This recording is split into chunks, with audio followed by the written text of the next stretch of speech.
गुलाम server साहब पूजा की और इससे जो है मुस्लिम समाज काफी नाराज है। किस तरह देख रहे हैं इन बातों को? देखिए, दो तीन बातें हैं। सबसे पहले मुल्क के लोगों को, खुसूसन मुसलमानों को, ये तो समझना ही पड़ेगा कि जो हिस्टोरिकल डिस्प्यूट हैं, जो ऐतिहासिक चूक है, उसको बड़े ही टेक्निकल ढंग से हल करना। और बदकिस्मती से जब हालात भी बहुत अच्छे थे मुल्क के, और जब हुकूमत में आपका रसूख था, आपकी सुनी जाती थी, आप बराबर बैठते थे, वो दिन मुझे याद है। पता नहीं यहाँ के लोग क्यों भूलते हैं।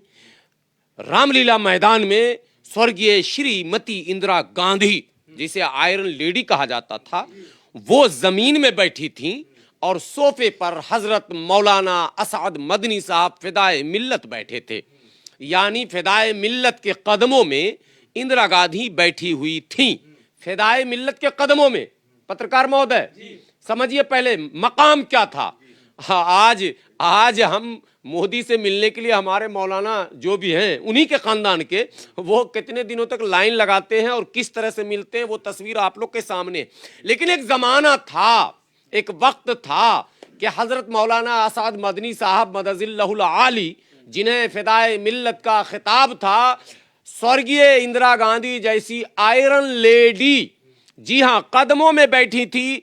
और पूरे भारत के लोग जो रामलीला मैदान में पहुंचे थे, कांग्रेस के लीडरान, उन्होंने वो तस्वीर देखी और पता चला उन्हें कि ये जमीयते उलमाए हिंद के सदर मोहतरम हैं और इनका ये यहाँ मुकाम है कि हमारी लीडर, हमारी नेता और हमारे देश की प्रधानमंत्री उनके कदमों में है, वो सोफा में है। जाहिर सी बात है, उसका असर दूसरे रियासती तंजीमों पर और रियासत के दूसरे मुख्यमंत्रियों पर भी था।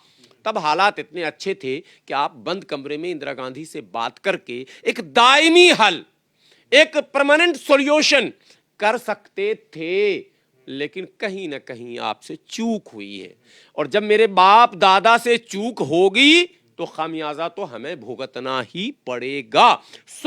जो हमारे सरबराहों ने गलतियां की हैं, ये उसी का नतीजा है जो ज्ञान वापी के शक्ल में हमारे सामने है, मथुरा और शाही ईदगाह की शक्ल में वो हमारे सामने है। और यहां बस नहीं होगा। अगर अब भी खोपड़ी से काम नहीं लिया और हाथ पांव चलाने की बात, जैसा कि अभी मौलाना तौकीर रज़ा साहब का बयान आ गया, उस बयान को आप अगर एनालाइज करेंगे तो ऐसा लगता है कि वो हाथ पांव चलाने की बात भी लगभग हो रही है। हमारे नौजवान अगर कंट्रोल से बाहर हो गए वगैरह वगैरह, तो अभी तक तो कंट्रोल में है। तो आप एक ऐसा रास्ता आज भी निकाल सकते हैं कि अब जो कुछ हो गया सो हो गया, आगे नहीं होगा। मैंने जिन साधु संतों से अब तक मुलाकातें की हैं, मैं अपनी बात अब बता रहा हूं। मैं रामदास से मिल चुका हूं, जो अयोध्या हनुमानगढ़ी के पीठासीन या सबसे बड़े पुजारी है, और 1 घंटे की मेरी गुफ्तगू हो चुकी है। मैं उनके अलावा कई रितेश्वर जी महाराज से मेरी गुफ्तगू हुई, कई और लोगों से, और कई छोटे मोटे जो हैं उनसे, और कई जो टीवी डिबेट में जाते हैं उनसे, और विश्व हिंदू परिषद के कई नेताओं से। जब मैं सॉल्यूशन पर बात करता हूं तो सीधा टका सा जवाब आता है कि आपके लोग ही टेबल पर नहीं आते। आपके लोग जब कभी कोई बात करते हैं तो वो अपनी तंजीम, अपने चेहरे, अपने पीछे उनके मानने वाले लोगों तक अपनी बात महदूद रखते हैं। एक बात मुसलमान हो, आप ये बताइए कि मस्जिद में मूर्ति तो खैर कोर्ट के जरिए से हिंदू भाइयों ने रख दिया, ठीक है, ज्ञानवापी में, लेकिन मस्जिद में बोर्ड किसने लगाया कि इस मस्जिद में बरेलवी के अलावा बरेलवी, हनफी, सुन्नी मसल के आला हजरत के अलावा देवबंदी, वहाबी, अहले हदीस, फलां चिला का आना सख्त मना, खबरदार। ये बोर्ड लगा हुआ है। हाँ, खबरदार हो, खबरदार। मैं वो आपको गूगल पर भेज दूंगा, मेरे पास है, आप उसको लगा दीजिएगा, पब्लिक मान जाए मेरी बात।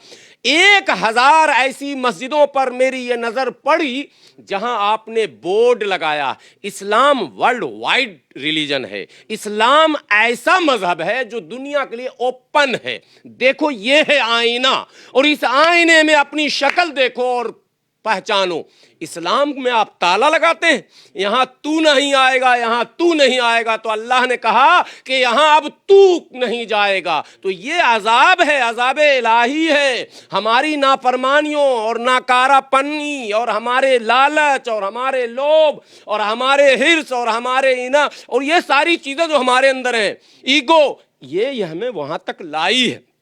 आज आपसी फूट को कह रहे हैं आप। बिल्कुल फूट है, बिल्कुल फूट है। अब आप सोचिए कि कोई ऐसी तंजीम का नाम बताइए जो अपने आप में एक मुकम्मल लीडरशिप के तौर पर देख ले। हमें लगता है नहीं है। किसी शोबे में कोई काम कर रहा, वहां भी टुकरे। जमीयतुल माहिन नहीं है? जमीयत ए, कौन किस जमीयत की बात कर रहे हैं, एम की या ए की? नहीं, जमीयतुल माहिन एम ए क्या होता है? जमीयतुल महमूद मदनी, ए में अरशद मदनी। जमीयतुल उलमा ए, जमीयतुल उलमा एम, तबलीगी जमात ए, तबलीगी जमात बी, मशावरत ए, मशावरत बी, मशावरत सी, मशावरत डी, अहले हदीस फला। कोई एक तंजीम बताओ जहां टुकड़े टुकड़े गैंग ना मौजूद हो। एक तंजीम, सुन्नियों की तंजीम बता दो। उलमा मशाइख बोर्ड अलग, फला बोर्ड अलग, चिलारे मुस्लिम पर्सनल लॉ बोर्ड 4 टुकड़े में है।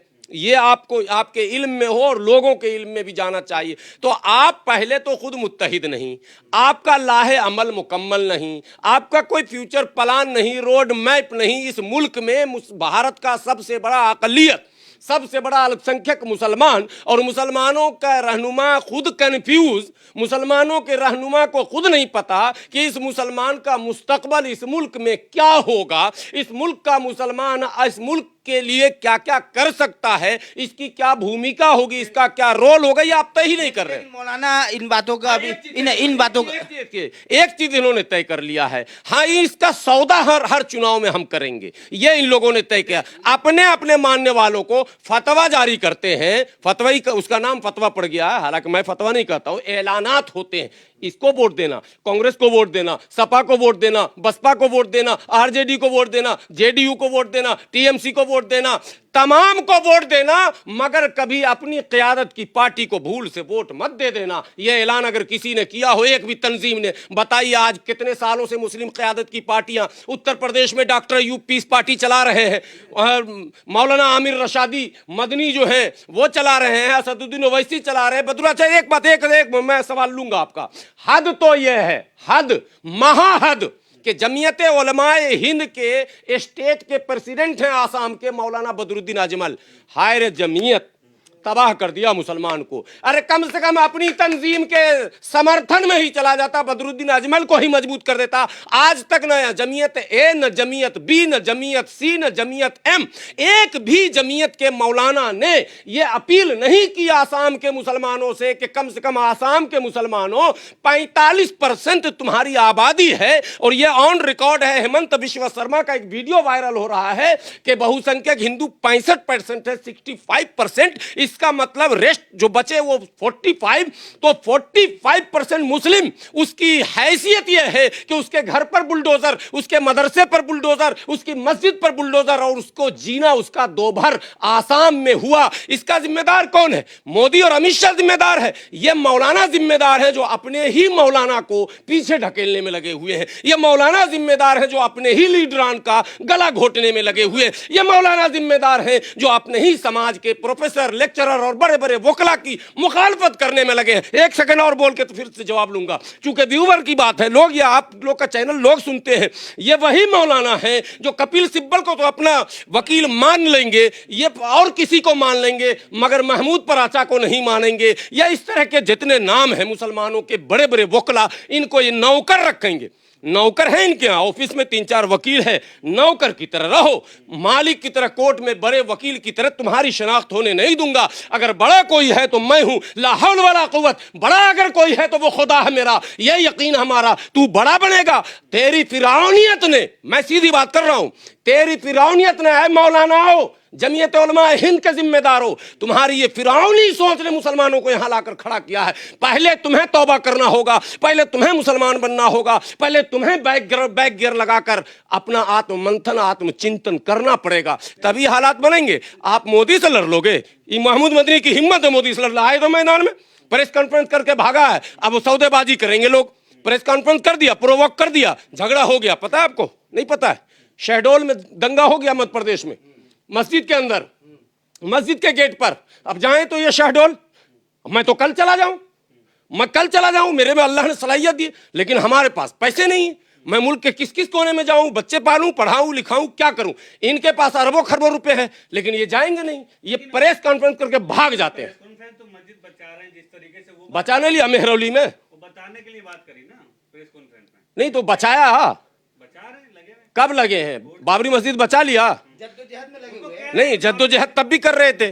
बाबरी मस्जिद एक्शन कमेटी जो बनी थी उसका क्या हुआ? उनका कहना है कि बाबरी मस्जिद नहीं, क्या हुआ उसका नतीजा? भाई जनता नतीजा पूछना चाहती है, नौजवान पूछना चाहता है, भारत का मुस्लिम नौजवान जानना चाहता है कि आपकी क़यादत को हमने तस्लीम किया, आपके ऐलानात पर हमने लब्बैक कहा, आपने जिसे वोट करने कहा हमने किया, आपने चांद को पूरब से उगाया हमने मान लिया, पश्चिम से उगाया हमने मान लिया, रात में उगाया हमने मान लिया, आपने दिन में चांद निकाला वो भी हमने मान लिया। अब हम क्या माने?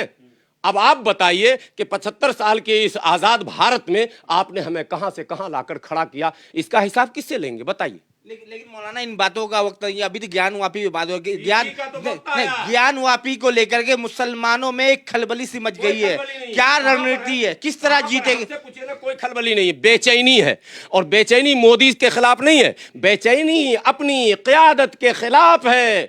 याद रखिए, कान खोल लो कायदो, नाम निहाद कायदो, आपके खिलाफ बेचैनी है, आपके खिलाफ अविश्वास है, आपके खिलाफ लोग अब सोचने में लग गए हैं कि इनका क्या किया जाए, पहले इनको ठिकाने लगाया जाए, तभी हम मुल्क दुश्मनों से लड़ पाएंगे, क्योंकि यही मीर जाफर, यही मीर सादिक, यही जयचंद हैं। अगर ये हमारी क़यादत जबरन करते रहेंगे, हम कभी कोई लड़ाई आज तक, अच्छा कौन सी लड़ाई ये जीते 75 साल में? एक नाम बता दीजिए, कौन सी लड़ाई इन्होंने जीती हो, एक नाम बता दीजिए कि ये लड़ाई जीत गए हो। कोशिश तो की ना। नहीं कोशिश, अरे भाई तो एक भी नहीं जीते तो भागना ना चाहिए मैदान छोड़कर। बाबरी आप हारे, शाहबानो आप हारे, क्या कहते हैं ट्रिपल तलाक आप हारे, अकलियती किरदार एएमयू का आप हारे, आप जीते कहां पर ये बताइए ना, एक नाम कि हम यहां जीत गए।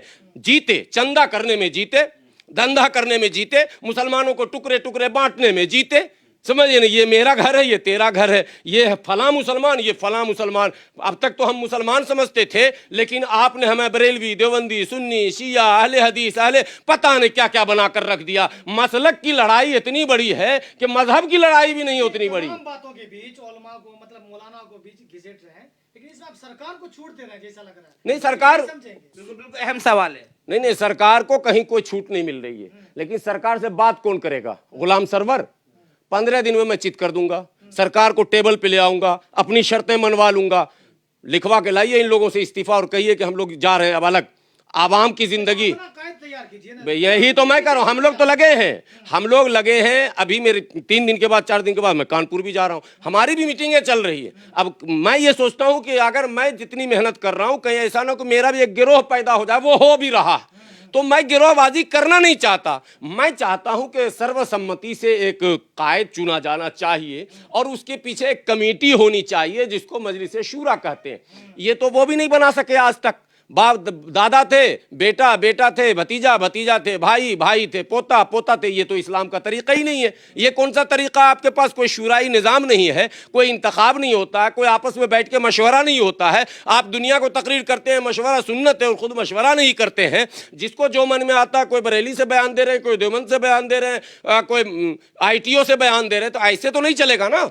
20 करोड़ मुसलमानों के क़यादत का मसला है, 20 करोड़ मुसलमानों के मुस्तकबल का मसला है, 20 करोड़ मुसलमानों के तहफ़्फ़ुज़ का मसला है, 20 करोड़ मुसलमानों के ईमान, इस्लाम, उनकी शनाख्त, उनका नक़ाब, उनकी दाढ़ी, उनकी टोपी, उनकी आइडेंटिटी, उनके शिक्षा, उनके स्वास्थ्य, तमाम मसाइल हैं साहब। इतने मसले हैं तो फिर ये शर्त आप क्यों रख रहे हैं कि वो इस्तीफा ने पीछे हट जाए तब हम तौबा कर लें, मस्जिद में आए, कहीं बोले हम आ रहे हैं, आवाम को वहां बुलाएं, ढोल बजा के बुलाया आवाम को कि भाई जो हो गया हो गया। ये लो मैं कान पकड़ रहा हूं और तौबा कर रहा हूं, कुरान हाथ में रखता हूं, आज के बाद जो कहूंगा सच के सिवा कुछ ना कहूंगा, और जो करूंगा वो कौम के मफाद में करूंगा, अपने आल औलाद के लिए अब नहीं करूंगा। अरे अब करना भी नहीं चाहिए। 100 आने वाली पीढ़ियों के लिए तो पैसा इन लोगों ने जमा कर लिया। 100, मैं कह रहा हूं 100 का मतलब 500 साल। 500 साल तक ये सो के भी खाएंगे, बैठ के नहीं मैं कह रहा हूं, सो के भी खाएंगे तो इनका पैसा खत्म नहीं होगा। इतना इन लोगों ने पैसा जमा कर लिया। तो अब आप क्या सवाल करना चाहते हैं? पर ये तौबा न करेंगे, ये वो पैसा न निकालेंगे, काला है कि पीला है, ब्लू है कि नीला है, वो कम बताएं तो कम से कम। साहब जिस तरह आप कह रहे हैं कि कौम के कहीं 6 दिसंबर दोबारा ना होगा। मैं तो कह रहा हूं, बेचैनी क्या है, होगा। जब आपका कायद ही ऐसा है जो आपका सौदा ही करना जानता है, आपकी लड़ाई लड़ना ही नहीं जानता है, उसको शऊर भी नहीं है लड़ने का। कहना क्या चाहते हैं कि बाबरी मस्जिद का सौदा हुआ है? सौदा हुआ है, बिल्कुल हुआ है, मैं कैमरे पर कह रहा हूं। बाबरी मस्जिद का सौदा। हाँ, बाबरी मस्जिद का ही सौदा हुआ, ये मैं नहीं कह रहा हूं। हाशिम अंसारी मरने से पहले कहकर गए, वो कैमरा डिलीट नहीं हुआ है, वो चैनलों पर चला है। हाशिम अंसारी ने कैमरे पर कहा, तमाम चैनलों ने चलाया कि जो लोग मतलब बाबरी मस्जिद की लड़ाई लड़ रहे थे और राम की, वो सब के सब एसी में चले गए और रामलला टेंट में चले गए और लड़ाई लड़ने वाले भी टेंट में चले गए। हाशिम अंसारी को इन लोगों ने बैक फुट पे डाल दिया और सारे लोगों ने सौदेबाजी कर ली। तो सौदेबाजी, आपको पता है कि सुप्रीम कोर्ट का फैसला आने से 1 साल पहले श्री श्री रविशंकर जी के क़यादत में एक टीम बनी थी। वो टीम तमाम मुस्लिम कायदों को बुला रही थी। खुदा की कसम, कैमरे के सामने बोल रहा हूं, बेंगलोर भी गए हम लोग, लेकिन श्री श्री रविशंकर ने हम लोगों की बातों को सुनने से इनकार कर दिया। हम लोग भी कुछ प्रपोजल लेकर गए थे, लेकिन श्री श्री को पता था कि हम हैं श्री श्री और ये है फ्री फ्री, असल लीडर तो वो है। ये मैसेज जो चला गया है कि जमीयतें हैं मेन, तो हर पार्टी वाला जमीयत के पास जाता है। आप जाइएगा, अभी संजय सिंह जेल में, कुछ दिन पहले मैं उधर से निकल रहा था आईटीओ से, तो संजय सिंह निकल रहे थे। एक दिन पहले देखा हरीश रावत निकल रहे हैं। हमको लोग कहते हैं आप कंफ्यूज हैं, कम से कम किसी पार्टी के यहाँ गए नहीं और किसी पार्टी को बुलाया नहीं। जो मन में आया वो बोल दिया हमने, जो हमें सच लगा वो बोल दिया हमने। लेकिन आपने संजय सिंह से कौन सी बात की, सवाल मेरा आपसे है। आपने हरीश रावत से कौन सी बात की, सवाल मेरा आपसे है। आप अपने यहाँ बिरयानी मुर्गा पर बोला, कभी आम आदमी पार्टी, कभी कांग्रेस पार्टी, सौदा करते हैं। अब भाजपा से सौदा इनका चल रहा है, चूंकि समझ गए कि किसी में दम नहीं है, तो जिसको चाहता जेल में भेज देता है। उधर सोरेन को भेज दिया, इधर केजरीवाल भी जाने वाले हैं, तो अब ये भाजपा से बात कर रहे हैं। सुन लो देश के मुसलमानों, यही लोग हैं जो भाजपा की दलाली कर रहे हैं, यही लोग मस्जिद में मूर्ति घुसवा रहे हैं, यही लोग हैं जो मुल्क का माहौल खराब कर रहे हैं। पहले इनको पकड़ो, बाद में मोदी को पकड़ना, पहले इनको पकड़ो, बाद में आरएसएस से मुकाबला करना। ये घर के अंदर आस्तीन के सांप हैं, ये जब तक सही रास्ते पर नहीं आएंगे, सामने वाले दुश्मन से मुकाबला आप नहीं कर सकते हैं। लेकिन तमाम, आखिरी सवाल है कि तमाम जो मुसलमान है उनको आप कैसे समझाएं कि मस्जिद को कैसे, ऐसे ही समझा रहे, बोलते जा रहे पागल और दीवाने की तरह। बाकी बाकी प्रो इनको छोड़ के कैसे आपके समझाएं? हिसाब से क्या तरीका है? तरीका हमेशा देखिए, हमारे यहाँ हिकमत बताया गया, हमारे यहाँ सारे तरीके बताए गए, इस्लामी तरीका।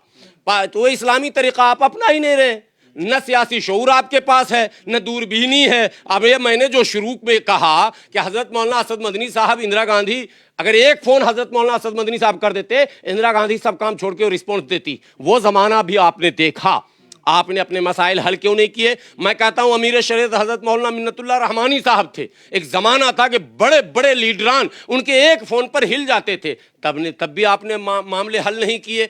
अब जब आपका फोन कोई उठाने को तैयार नहीं है, अब आपको कोई पूछने को तैयार नहीं है, तब साहब अब आप रो रहे हैं। अब आपका कोई आंसू पोंछेगा? अब आपको बैक गियर लगाकर, इत्मीनान से बैठकर, एक लाहे अमल तय करके फिर से माहौल बनाना पड़ेगा बातचीत करने का। और देखिए, डायलॉग